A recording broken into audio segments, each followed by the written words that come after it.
Cars. Back then, they were magnificent machines that indicated the arrival of the American dream. The mid-20th car boom gave us countless classics, some of which are still being produced today. But there are some that stayed in the past, and today we'll be looking at them through our rear-view mirrors. Do you remember any of these cars before they went extinct? Oldsmobile. We're starting our journey back in time with Oldsmobile, the first to really kick off the modern automotive industry as we know it. In the mid-20th century, Oldsmobile was an American icon on wheels. It was a brand that stood for innovation with a touch of class. In its heyday, Oldsmobile's popularity was second to none. The sleek and elegant designs of Oldsmobile cars made them instantly recognizable and easily lovable. One of the most beloved Oldsmobile models was the iconic Oldsmobile 88. Introduced in 1949, this car quickly gained a reputation for its powerful engine, smooth ride, and luxurious styling. It was a piece of automotive ingenuity, and it became highly sought after. The Oldsmobile was so iconic that it made its way to theaters, and I'm not talking about the drive-in. Director Sam Raimi owns a mustard 1973 Oldsmobile Delta 88 that he put in most of his films, including The Evil Dead, Oz, The Great and Powerful, and of course, Spider-Man. His fans have caught on, and they try to spot the olds, which Raimi dubbed the classic in each new movie he makes. Oldsmobile's influence extended beyond the silver screen. In the world of music, the Oldsmobile became a muse for countless artists.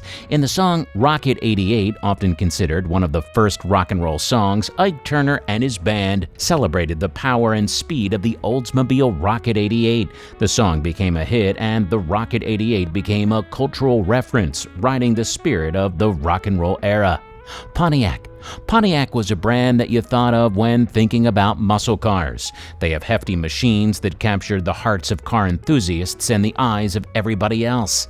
Throughout the 60s and 70s, Pontiac cemented its legacy as a builder of American muscle.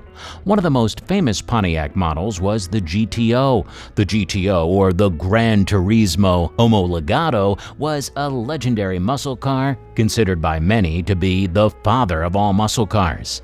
It was developed by Pontiac's chief engineer, John DeLorean. The car's distinctive front end, featuring dual headlights and a split grille, became an iconic feature that is still drooled over to this day. But the car most often linked with the Pontiac is without a doubt the 1982 Trans Am that starred in the hit TV series Knight Rider. The popular show followed the adventures of Michael Knight, played by David Hasselhoff, and his talking car, Knight Industries 2000, known to viewers as KITT.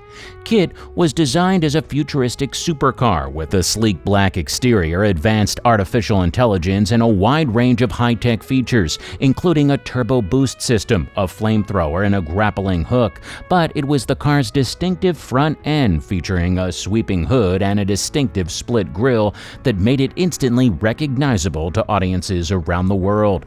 The popularity of Knight Rider helped to cement the Trans Am's place in American pop culture, and the car became an instant classic among motorheads and fans of the show alike. Today, the 1982 Trans Am is still closely associated with the KITT character and is often referred to as the KITT car by those who have seen the show.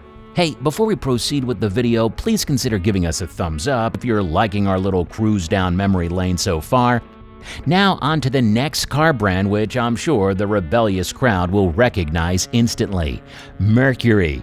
Mercury was founded by Ford in 1938. The brand was positioned in between the mainstream Ford and the luxury Lincoln brands, and it was known for its high-quality vehicles that offered a balance of performance, style, and affordability. Mercury churned out a slew of models throughout its existence, including the Monterey, the Cougar, and the Marquis.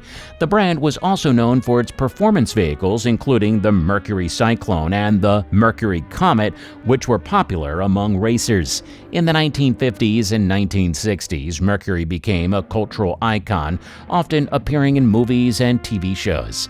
The most famous Mercury of all time was the Mercury 8 Coupe, which was the car of choice for the poster boy of teen angst James Dean when he portrayed Jim Stark in the classic film Rebel Without a Cause. No other car could have been more fitting for one of the coolest to ever grace the silver screen. American Motor Company. American Motor Company was a force to be reckoned with, offered a refreshing alternative to the established giants of the industry. It was a company born out of the merger between two legendary automakers, Nash Motors and Hudson Motor Car Company, in 1954.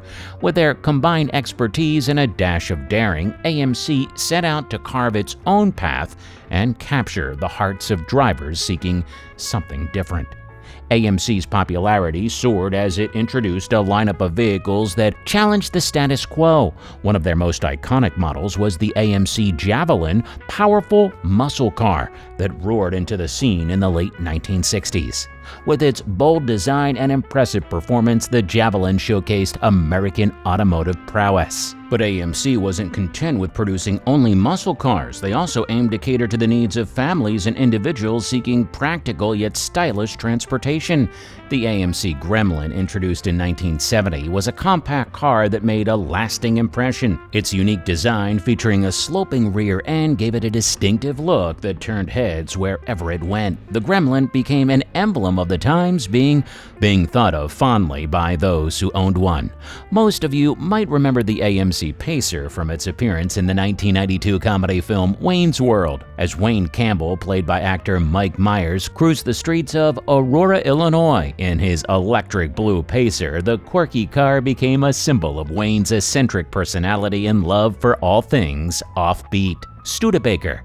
Studebaker was the talk of the town. It soared throughout the mid-20th century as they introduced a range of models that catered to the needs and desires of drivers from all walks of life.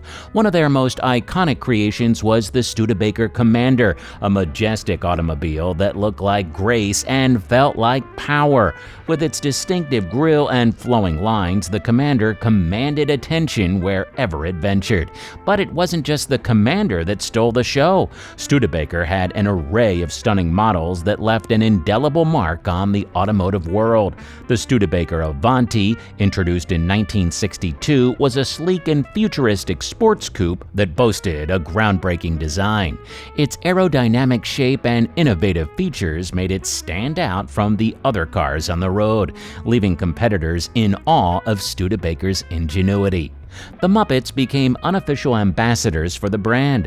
In the Muppet movie, Fozzie Bear inherits a remarkable Studebaker bullet-nosed Commander. This prized possession is gifted to him by his uncle during hibernation. Accompanied by Kermit the Frog, Fozzie embarks on a journey to Hollywood, cruising in the stylish bullet nose and serenading the road with their lively rendition of Movin' Right Along. During their adventure, the duo found themselves in two near-miss encounters with the persistent Doc Hopper. In a stroke of ingenuity, the Electric Mayhem, a musical band of Muppet characters, decides to give the car a new look. They repaint the vehicle using a clever camouflage design that allows it to seamlessly blend in with a soda billboard. Sure sounded like a fun cruise. So which of these cars do you remember zooming past you back in the day? Did you own any of these cars? Tell us your story in the comments below. And if you enjoyed this video, please consider subscribing to the channel. Thanks for watching.